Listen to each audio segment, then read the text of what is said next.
इसको हम इंग्लिश में कहते हैं बेटा पंक्चुएशन। विराम का मतलब होता है रुकना। बच्चों, बोलते समय हम अपनी आवाज के उतार चढ़ाव और जगह जगह रुककर अपनी बात को सरलता से दूसरों को समझा देते हैं। देखते हैं ना, जब हम बोलते हैं तो कहीं पे हम धीरे बोलते हैं, कहीं पे हम स्टॉप लेते हैं, किसी बात को हम थोड़ा तेज कहते हैं तो किसी बात को हम थोड़ा स्लोली कहते हैं। ठीक है, ऐसा तो हम बोलने में कर लेते हैं, पर लिखते समय हमें कुछ चिन्हों की जरूरत होती है जिन्हें हम लगाकर अपनी बात को पूरा करते हैं और उनका सही अर्थ लगा पाते हैं। भाई जैसे हम पूछते हैं कि क्या तुम्हें खाना खाना है, तो हम बोलने के तरीके से पता चल गया कि एक क्वेश्चन पूछा गया, पर अगर हम लिखेंगे और कोई चिन्ह नहीं लगाएंगे तो क्या ये समझ आ पाएगा कि क्वेश्चन पूछा गया है। तो इसी के लिए हमें विराम लिखने के लिए हमें कुछ चिन्हों की आवश्यकता होती है। जैसे ये वाक्य पढ़िए, खेलो मत पढ़ो। अब हमें यह नहीं पता चला कि यहाँ खेलने के लिए कहा जा रहा है या पढ़ने के लिए। खेलो मत पढ़ो, समझ नहीं आया। अब देखिए, खेलो के आगे में कॉमा लगा दिया, मत पढ़ो, खेलो मत पढ़ो, मतलब यहाँ कहा जा रहा है खेलने के लिए कहा जा रहा है। अगर हम बोलेंगे तो हम बोलेंगे खेलो, पढ़ो मत। रुक गए हम, लेकिन इसमें रुकना है कैसे पता चलेगा? कॉमा से पता चलेगा। खेलो मत पढ़ो अर्थात यहाँ पढ़ने के लिए कहा जा रहा है, पर कॉमा का है। आइए हम 4 प्रकार के विराम चिन्ह सीखें। इसमें हम 4 प्रकार के विराम चिन्हों के बारे में सीखेंगे, जिसमें सबसे पहले पढ़ते हैं पूर्ण विराम के बारे में। पूर्ण विराम का चिन्ह ऐसा होता है, इससे वाक्य की समाप्ति का पता लगाया जाता है। जब पूर्ण विराम चिन्ह किसी भी वाक्य के अंत में लग जाता है तो हमें पता चलता है कि वो हमारा जो सेंटेंस है वो समाप्त हो चुका है। सुबह उठकर पढ़ो, पूर्ण विराम।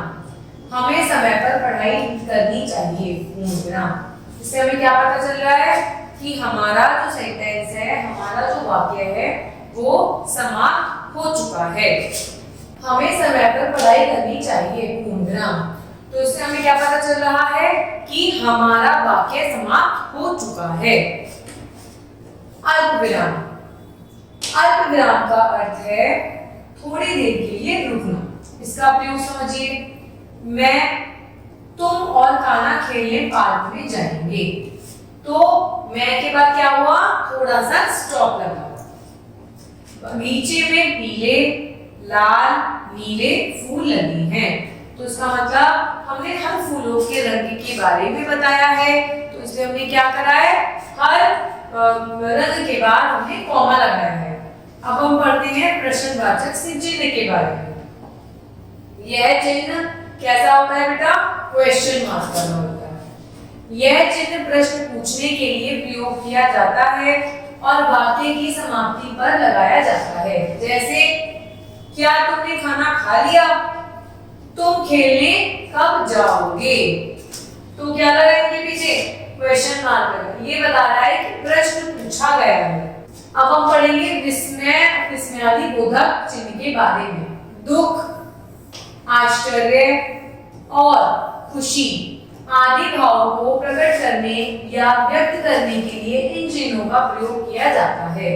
जैसे, वाह तुमने तो कमाल कर दिया, मतलब इसमें खुशी की भावना को प्रकट किया जा रहा है कि अरे वाह तुमने तो कमाल कर दिया। अरे बहुत सुंदर लिखे तुम्हारा तो इसमें एक व्यक्ति कैसा हो गया? आश्चर्यजनक हो गया कि अरे मैंने तो सोचा भी नहीं था, आपकी लिखाई तो बड़ी सुंदर है। ओ तुम गिर गए। जब कोई गिर जाता है तो कहता है अरे ओ आप गिर गए, तो आपको कैसा फीलिंग आती है? दुख वाली फीलिंग आती है। तो ये दुख का भाव बताया गया है। तो इस तरीके से कुछ विराम चिन्ह होते हैं जो लिखते समय हमें ध्यान रखना चाहिए, ताकि हम जिस तरीके से बोलते हैं लिखने में भी हम उसी तरीके से फ्लुएंट तरीके से अपनी भाषा को लिख पाए। Thank you.